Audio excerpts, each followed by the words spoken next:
You need to call his name right now, and you need to put your hand on him right now. And this is all during like trying to help him breathe. And as soon as his dad put his hand on the little baby's chest and called his name, the baby just like shot energy out of every arm, every finger, and took his first breath.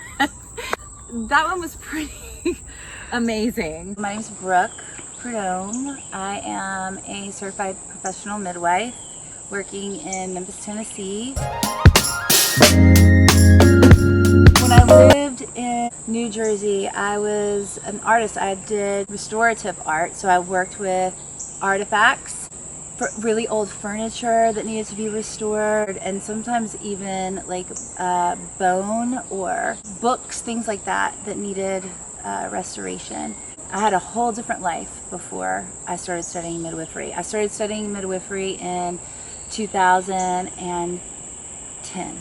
Been a certified midwife for 2 years. My apprenticeship though was almost a 10-year apprenticeship. So I'm moving into my 12th year working with women as a care provider. When I was pregnant with my twins, I had a copy of Spiritual Midwifery that I took with me. This 20-year-old, very naive version of myself walked into my OB's office with Spiritual Midwifery. And I was like, I'm gonna have, my little girl is gonna be born at home, and you're gonna help me do that, right? Obstetrician. And she was like, first of all, you're not having a girl, you're having twins. Both of them are male. And you can go find another doctor, because I'm not doing a home birth, and I'm certainly not doing a natural birth with twins. It was harsh, but I mean, I realized why, I needed to have them in the hospital. But the second baby is when I reached out to try to find out more about midwives and what they were. I really still didn't see myself as one, but my preceptor saw me as one. I told her about my birth with the twins, and I had had a C-section, and I told her about my birth with my single baby 10 years later, and I had a C-section with him as well. I talked about what a spiritual experience even that C-section was for me. Like, I made it mine. I took my music. I created my space. I did not have a doula. It was just me and my sister for the twins. She was my birth partner. And then for Leo, it was me and his dad. And so I just created my space, and I made it what I needed it to be. And she was so like, I've never heard anybody talk about a C-section like that before. She's like, I think you're a midwife. She's like, yeah, I think you should be my apprentice. And I was like, huh? So I just started. She called me a few weeks later to go to my first birth. And it all just came so, I just knew what to do. I became a midwife over that 10-year apprenticeship. I'm asked often about, how to become a midwife, and people who want to become midwives want to do an apprenticeship, and they want to do it fast. They're like, I can do it in 3 years. It says I can do it in 3 years, but there's not one moment of that 9-year period that I would shave off or change in any way. It is the experience of witnessing different ways of giving birth. The women that you work with teach you. Every single one of them teaches you. And if you take any piece of that away, then how can you possibly come into your midwifery practice fully a midwife? You know what I mean? It's the smells, it's the sounds, it's the temperature in the room, it's the, it wasn't until like year 6 that I learned that you could touch a woman's leg, and based on where the temperature starts to drop, you can tell like she's getting close to pushing. There are so many aspects of the experience. You could call it intuition, or you could call it reducing yourself back to a spiritual mammal and relearning to make good decisions to keep people safe. Because with midwifery, you've got this just huge range of normal. You have all these different versions of what is normal, and everyone's normal is different. And then there's those moments where something moves outside of normal. It just, if this is the range of normal, right?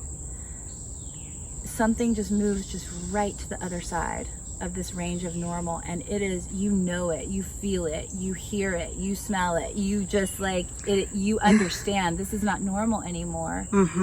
We need to move. So with your experience now, would you say you needed the cesarean with your twins? I think that I could have been given a trial of labor.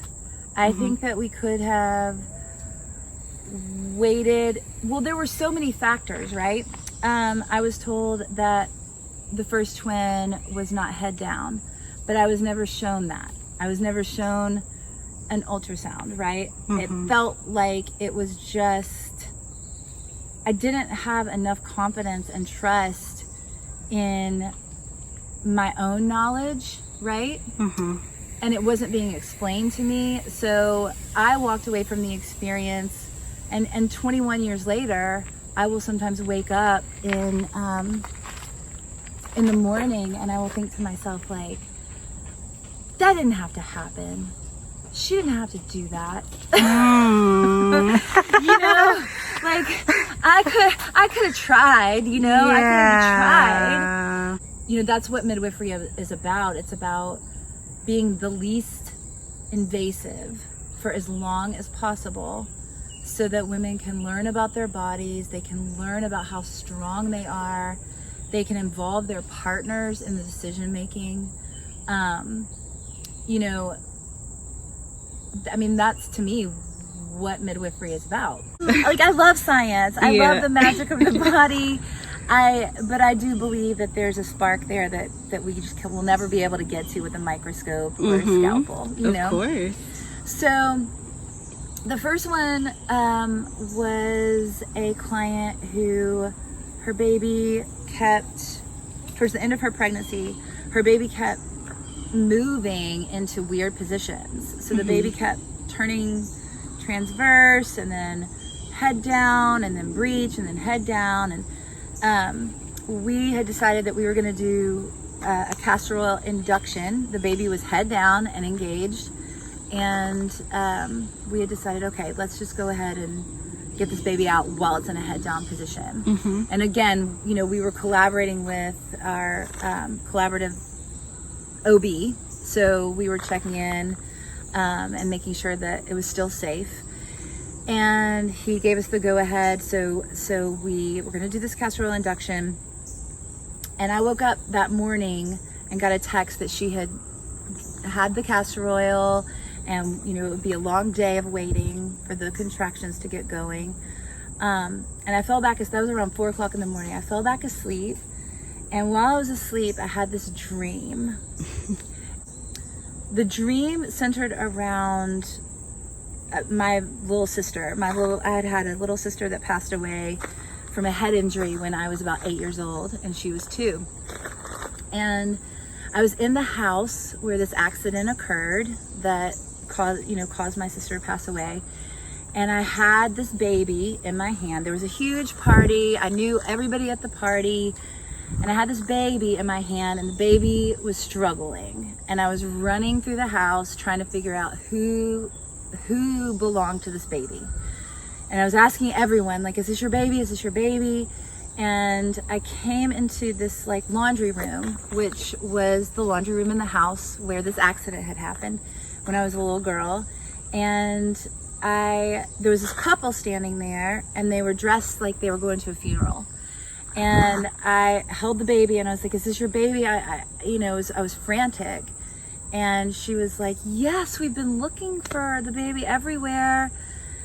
And I woke up in that moment and I called, at the time I was still a student, I called my preceptor and I was like, you are going to think I'm insane.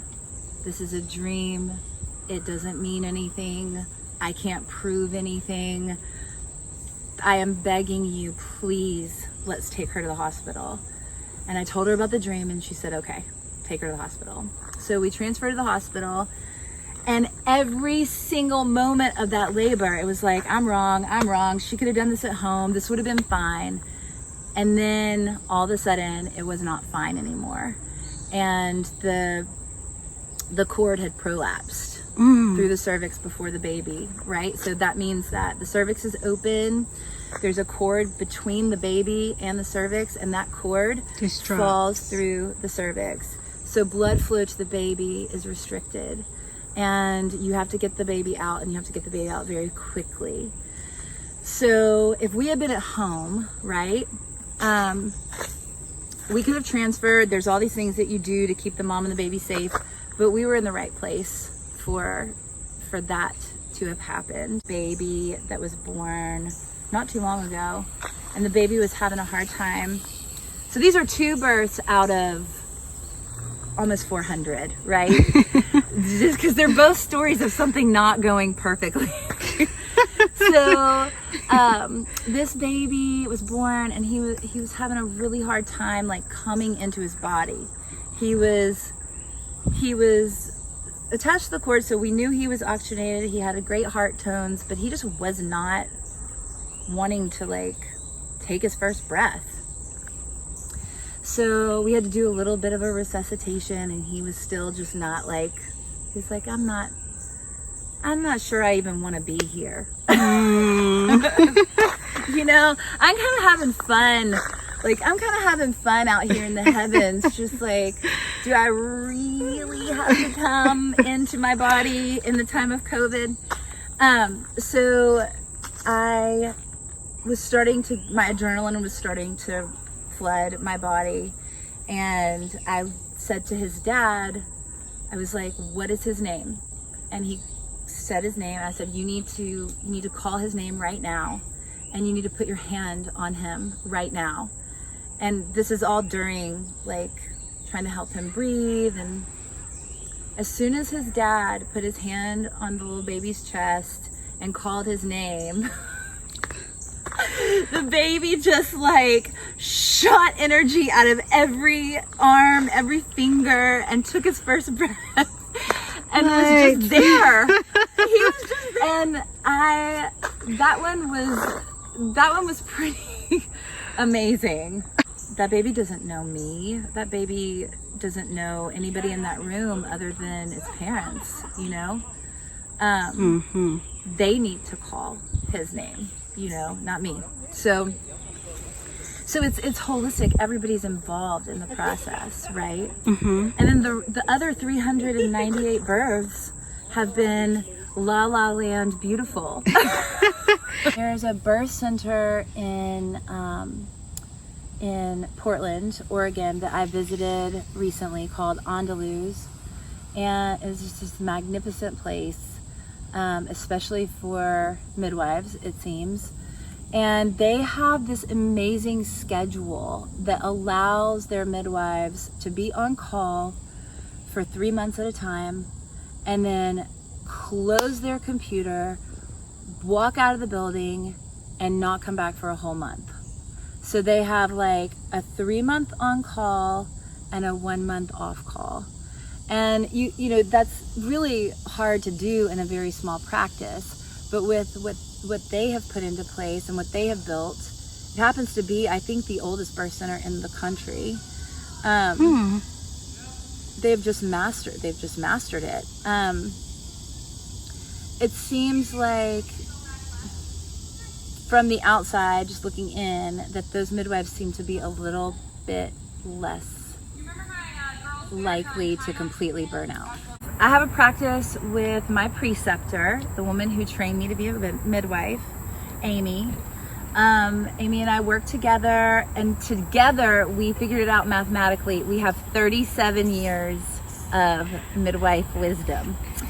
We are called Midwives of Memphis, and you can find us right now on Instagram under Midwives of Memphis. You can email me. My email is brooke@midwivesofmemphis.com or amy@midwivesofmemphis.com.